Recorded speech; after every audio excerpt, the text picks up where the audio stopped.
श्री स्वामी समर्थ. नमस्कार मंडळी, स्वागत आहे तुमचे माझ्या यूट्यूब चॅनलवरती. आजचा दिवस तुम्हाला खूप छान सुखाचा आनंदाचा जाऊ हीच स्वामींच्या चरणी प्रार्थना करते आणि आज या नवीन व्हिडिओला सुरुवात करते.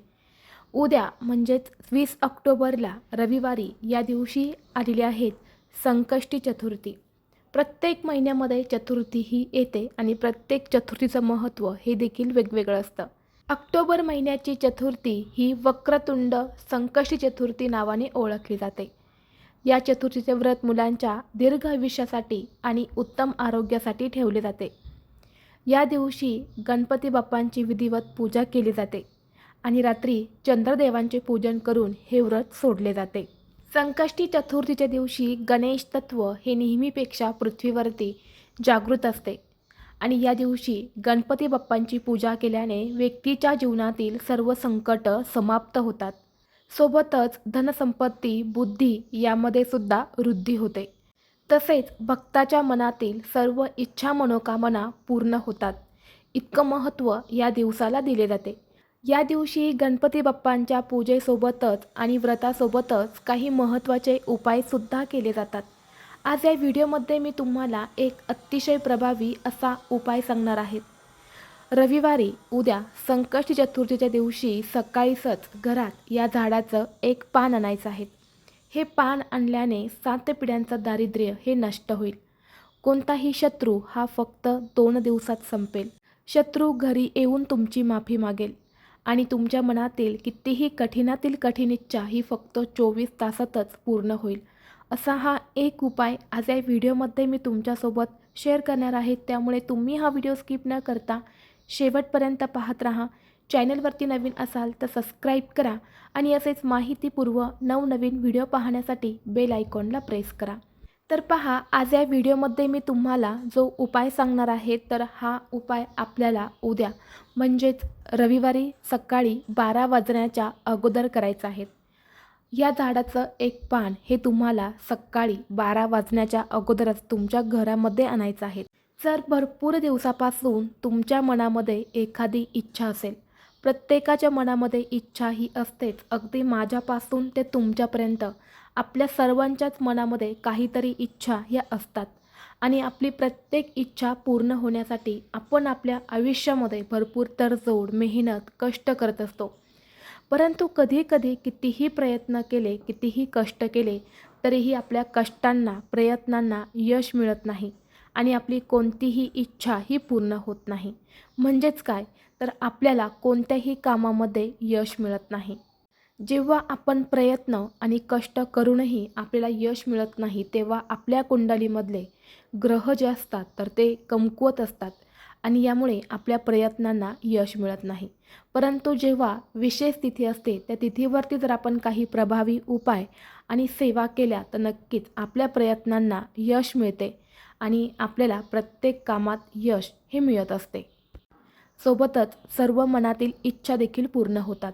जर तुमच्या मनामध्ये एखादी नोकरी प्राप्तीबद्दल इच्छा असेल, धनप्राप्तीबद्दल असेल किंवा पतीची प्रगती होण्याबद्दल असेल, मुलांची प्रगती होण्याबद्दल असेल, कुटुंबाची प्रगती होण्याबद्दल असेल, शारीरिक, मानसिक तुमची जी काही इच्छा असेल ती पूर्ण होण्यासाठी तुम्हाला हा उपाय करायचा आहे. किंवा तुमचा एखादा शत्रू असेल, शत्रूचं नाव तुम्हाला माहीत असेल किंवा शत्रू हा गुपित असेल, त्याचं नाव तुम्हाला माहीत नसेल, परंतु त्या व्यक्तीपासून तुम्हाला सतत अडचणी येत असेल, तुमच्या महत्त्वाच्या कामामध्ये अडथळे येत असेल, तर अशा शत्रूपासून मुक्त होण्यासाठी सुद्धा हा उपाय अत्यंत प्रभावी मानला जातो. हा उपाय करण्यापूर्वी तुम्हाला रविवारी सकाळी लवकर उठायचे आहेत, स्नान करायचे आहेत, स्वच्छ कपडे परिधान करायचे आहेत, आपल्या देवघरातल्या देवतांची पूजा करून घ्यायची आहेत. गणपती बाप्पांची मूर्ती असेल तर त्यावरती अभिषेक करायचा आहे, फोटो असेल तर स्वच्छ पुसून काढायचा आहेत. यानंतर बाप्पांना त्यांना प्रिय असणाऱ्या वस्तू अर्पण करायच्या आहेत, जसे की दुर्वा, जास्वंदाचं फूल हे तुम्हाला अर्पण करायचं आहे आणि यानंतर तुम्हाला हा उपाय करायचा आहे. जेव्हा अशा प्रसन्न वातावरणामध्ये काही उपाय आणि सेवा करतो तेव्हा बाप्पांच्या कृपेने त्या उपायांचं आणि सेवेचं आपल्याला शीघ्रफळ प्राप्त होत असतं. आपल्या हिंदू धर्मामध्ये अशी काही झाडे आहेत की त्यांना देवता समान मानले जाते. त्या झाडांमध्ये साक्षात देवी देवता वास करतात आणि त्या झाडांची पूजा आणि उपाय केल्याने जीवनातील अनेक अडचणी दूर होऊन मनोकामना पूर्ण होतात असे म्हटले जाते. त्यामध्येच एक झाड म्हणजेच जास्वंदाचे झाड. जास्वंदाचं फूल हे बाप्पांना अत्यंत प्रिय आहेत. त्या फुलाशिवाय बाप्पांची पूजा ही देखील पूर्ण होत नाही. अगदी त्याचप्रमाणे या झाडाची पानेसुद्धा बाप्पांना अतिशय प्रिय आहेत. या दिवशी आपण या झाडासंबंधित काही उपाय जर केले तर मनातील सर्व मनोकामना पूर्ण होतात असे म्हटले जाते. आणि म्हणून आपल्याला या दिवशी लाल जास्वंदीच्या झाडाचं एक पान जे आहे तर ते तोडायचं आहे. हे पान घेताना चांगलं घ्यायचं आहे. कुठेही खराब झालेलं किंवा तुटलेलं फाटलेलं असं पान घ्यायचं नाहीत. एक चांगलं पान तुम्हाला तोडायचं आहे आणि सोबतच एक काडीसुद्धा या झाडाची तुम्हाला लागणार आहेत. यानंतरनं हे पान तुम्हाला स्वच्छ धुवून काढायचं आहे.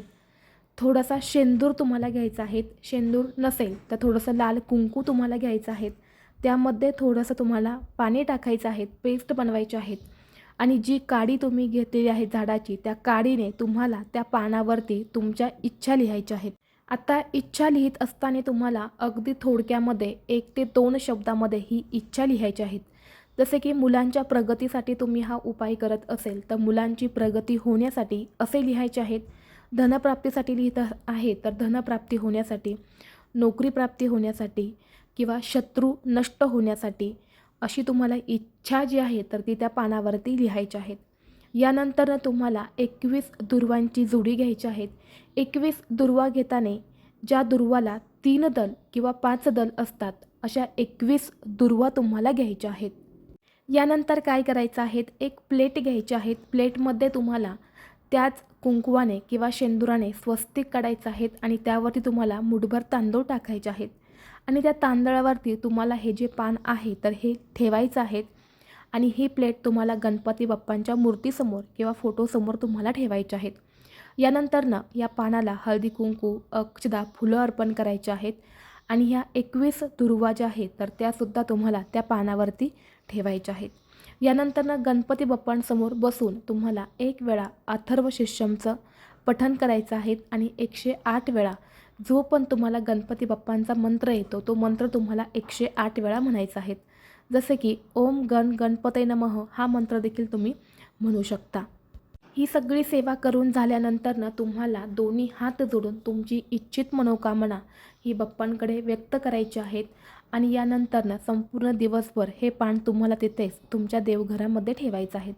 यानंतरनं सायंकाळी तुम्हाला 4 वाजल्यानंतरनं ते पान तिथून उचलायचं आहेत. ज्या दुर्वा तुम्ही अर्पण केल्या होत्या त्यासुद्धा तुम्हाला त्या पानावरती ठेवायच्या आहेत आणि जे तांदूळ तुम्ही त्या पानाखाली ठेवले होते ते तुम्हाला 21 अखंड अक्षदा काढायच्या आहेत आणि त्यासुद्धा तुम्हाला त्या पानावरती ठेवायच्या आहेत आणि एक धागा घेऊन तुम्हाला त्या पानामध्ये त्या अक्षदा आणि दुर्वा या बांधून घ्यायच्या आहेत आणि ही वस्तू घेऊन तुम्हाला तुमच्या घराजवळ असणाऱ्या गणपती बाप्पांच्या मंदिरात जायचं आहे आणि तुम्हाला हे पान तिथे बाप्पांच्या चरणी अर्पण करायचं आहे. जेव्हा तुम्ही हे पान अर्पण करणार आहे तेव्हा तुम्हाला तुमच्या मनातील इच्छा ही आवर्जून व्यक्त करायची आहेत. तर असा हा एक उपाय जो आहे तर तो तुम्हाला उद्या म्हणजेच रविवारी संकष्टी चतुर्थीला करायचा आहे. तसेच या दिवशी जर बाप्पांच्या चरणी कोणी अक्षदा अर्पण केलेला असेल, ज्याला आपण तांदूळ म्हणतो, तर लाल पिवळे जे तांदूळ असतात तर ते जर कुणी अर्पण केलेले असेल आणि त्यातले तुम्हाला अगदी 2 ते 3 तांदूळ जरी भेटले तर ते तुम्हाला घरी आणायचे आहेत आणि त्याची एक पुडी बांधून तुमच्या नेहमी पर्समध्ये ठेवायचे आहेत. चतुर्थीच्या दिवशी बाप्पांच्या चरणी कोणी अक्षदा अर्पण केलेला असेल आणि त्या अक्षदा जर आपण पुडी बांधून आपल्या पर्समध्ये ठेवली तर आपल्याकडे लक्ष्मी ही आकर्षित होते आणि आपल्याला कधीही कसली कमतरता भासत नाही.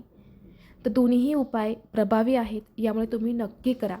व्हिडिओ तुम्हाला आवडला असेल तर लाईक करा, चॅनलवरती नवीन असाल तर सबस्क्राईब करा आणि हा व्हिडिओ आपल्या मित्रपरिवारासोबत शेअर करा.